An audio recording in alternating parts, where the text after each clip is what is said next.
back in 2015. I don't know what your problem is. I'm not sure I was here in 2015. So, okay. Our passage today is found in the book of Galatians, Galatians chapter 5, verse 22. We are continuing on through the gifts of the Spirit. We have about 4 more gifts after today. I guess 4 more aspects of the gift, or the fruit of the Spirit. So, if you're there, Galatians 5:22, we're looking at 22 and 23. It says the fruit of the Spirit is love, joy, peace, long-suffering, kindness, goodness, faithfulness, gentleness, self-control. Against such there is no law.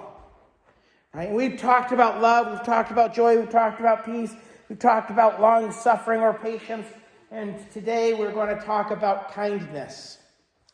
And so, as we talk about kindness, I'm going to give you kind of 2 messages because I had been preparing one all week and had a realization that I've been preparing it from the English, and I should probably look at what the Greek said. So, first let me give you what the English kind of gives us. Right? That word kindness is an interesting word. We use the word kind so often that it's almost become meaningless in English. In fact, I worked at a youth group once where the head of the youth group said to the kids he did not want to hear them ever use the words kind or nice to describe things because that was just a vague, oh, well, what's good about this person? Well, he's kind. Well, what does that mean to you? Well, it means he's nice. Well, what does that mean? Well, it means he's kind. And they couldn't get beyond those 2 words. And we have this kind of circular thinking in kindness and niceness. Okay? And so it's important to really understand what our words mean because this is a fruit of the Spirit. This is something that we should be manifesting in our lives, or we should see God manifesting in our lives. Let me put that properly. And the word kindness in English has a certain connotation, and it has a word in there that we often ignore, and that word is kin. Right? Kindness really is that idea of treating people as though they were kin. Right? As though they were the same as me. Right? In the Middle Ages, the world was kind of thought of in this great chain of being, of existence. You could think of it as a chain of command where God was on top, and then beneath God was the angels and nature, and then beneath the angels was mankind, and then beneath us were the animals, and each step on that chain was a kind. Right? And so that idea of kindness in English has this idea historically of treating others as though they are the same as me, on the same level, that I should give them the same respect that I myself would like. I had a conversation with one of my students this week about that very nature of respect, and he said, well, I only respect the teachers that respect me. And I said, so you don't respect any of us, do you? He goes, well, no, and he stumbled, and I said, well, let's face it, if you feel that the only reason you should respect them is if they respect you, and I don't know that I've ever been disrespectful to you, and he goes, no, you haven't, Mr. Bush, and I said, but you've been plenty disrespectful to me, and he stumbled about that. I said, look, if you want me to be respectful to you and you want your teachers to be respectful to you, you have to be respectful back, as though you want people to treat you the way you treat them, right? Because, well, that's the golden rule, isn't it? Do unto others as you would have them do unto you, right? And really, that takes us over to the Greek word for kindness, right? See, the English has that we do it because we're the same. The Greek word for kindness really has that idea of acting in relationship. Acting, being helpful, being genuinely good to other people. That idea of being respectful. And so if you look at the golden rule, and I have that for us in Matthew 7:12. Yeah, that's where it is. Matthew 7:12. I put that in the bulletin for you. All right? Therefore, whatever you want men to do to you, do also to them, for this is the law and the prophets. Right? The golden rule, as espoused by Christianity, is actually different than the golden rule in any other civilization, any other religion. Right?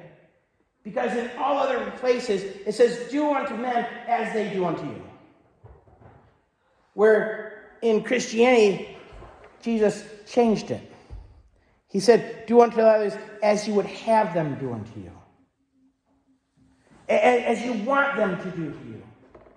Right? It's treat other people like they were you. Recognize what they would like, what they would dislike, and treat them, help them the way you would want to be helped. Right? And this is where the idea of kindness really comes in.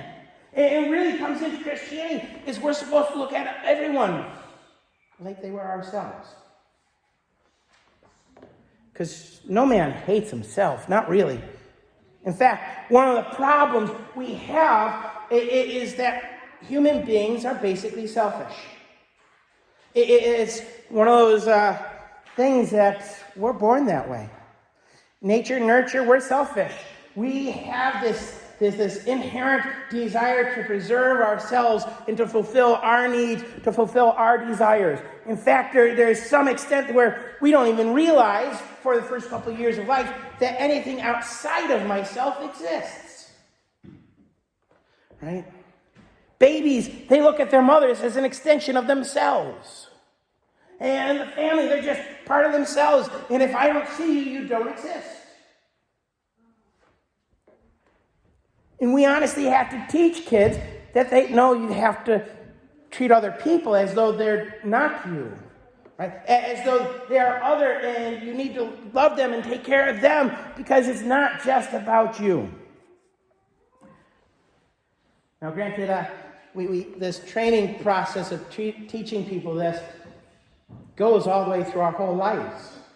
You know, we never stop with that selfish nature. And if we look at Galatians 5, and we've done this in the past, we've looked at the part above there where he's talking about the deeds of the flesh, and we noted that they're all about selfishness. They're all about gratifying ourselves. Where kindness is about taking care of the people around you. The Greek word there is really the word for doing good to others. It would be an equivalent translation. To do good to those around you.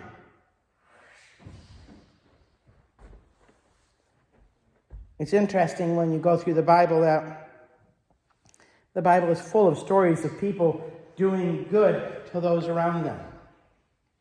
In fact, when we talk about the kindness of God, it is almost always in relation to his grace and his mercy.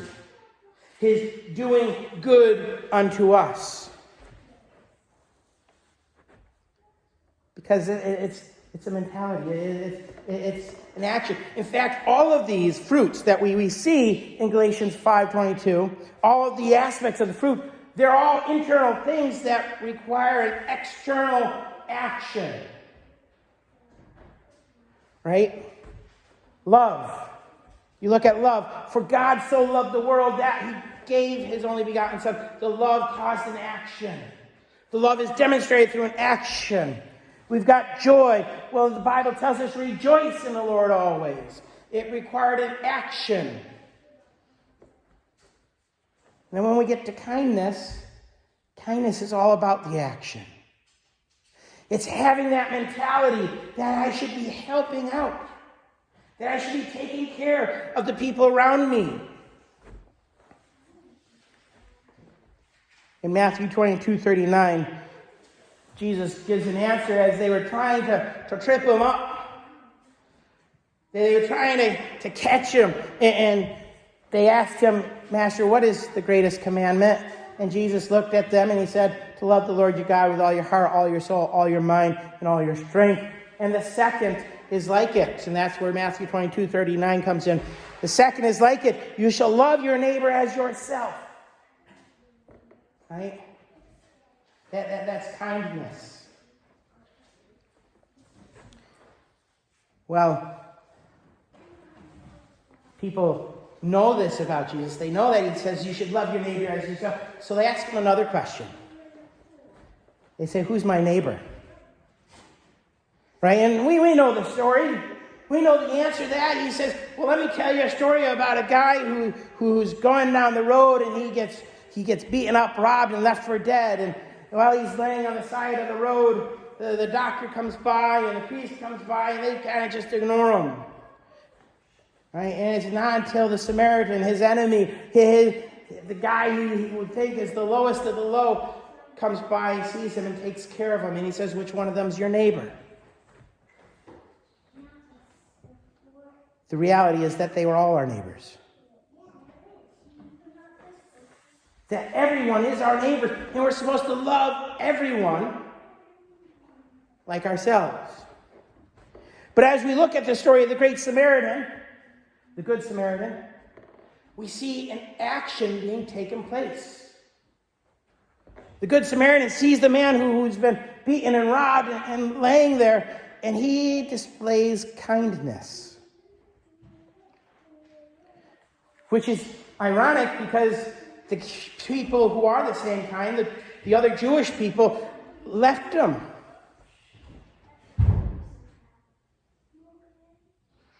Hey, girls. Sit down and be quiet now. Okay? All right. Sorry. They left him, and I lost my train of thought. I know I was in the Good Samaritan. I had someplace I was going. So this is the problem with not having my notes here. They left him. They didn't act. They didn't take care of him. And so we have to ask ourselves the question, who are we kind to? Right? Who do we show kindness to? Do we show kindness only to our family members? Do we show kindness only to the people who go to church with us? Or just to our friends? Do we show kindness just to the people who are like us? Who think like us, who act like us, who believe like we do, who want to see the same things we do? Or are we helpful to everyone? When we see people who are struggling, do we try to help them? I will say that I have students who fundamentally our mindset, our worldviews are so polar opposite. Yet I find that they tend to be the kids who need the most help. Right? And that's the reality. The world needs help because it is so lost. It doesn't know which way is up. It doesn't know which way is down. It needs that kind of kindness. And that's the kindness that Christ offers. Right? For God so loved the world that he gave his only begotten Son. Right? We already gave you that verse. But the reality is, when did he give it to us? Did he wait until we were ready to say, all right, we completely agree with you, God, we're 100% on your side? Well, if he was waiting for that, then we're probably still waiting for him to send the Savior. Because it turns out that even in our lives now, we still stumble, we still fall, we still sin, we still say, God, you know what, I'd like to try it my way for a moment. No, God showed kindness to us while we were enemies towards him.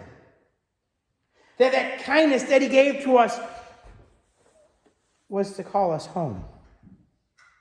Well, it was to share the truth with us, to help us to see, to help us to hear. So how are we showing kindness to the world? How are we showing kindness to the people who need help? What are we doing to help them? For many of us, the answer comes down to we're hiding in our houses, waiting till the world comes back to some sense of sanity. And if we do that, we're not helping. That's not kindness. The reality is that kindness calls people to Christ. Kindness demonstrates love. Kindness is the outpouring of all of these fruit. And a desire to see those around us get the help they need. We can't just bury our heads in the sand. If we do, we're really part of the problem. And we're not manifesting the Spirit. We're not manifesting the fruit. In fact, we're taking the fruit that God has in us because we have that inclination in us. We have that drive to help people. And when we don't, we're denying Christ. We're quenching the Spirit. So I guess this isn't a very long message today, but I think that's a heavy message, right? And so I want to leave you guys with that idea. Who are you being kind to, and how are you being kind? Because God was kind towards us, and not when we were his friends, but while we were still his enemies. Will you bow with me in prayer?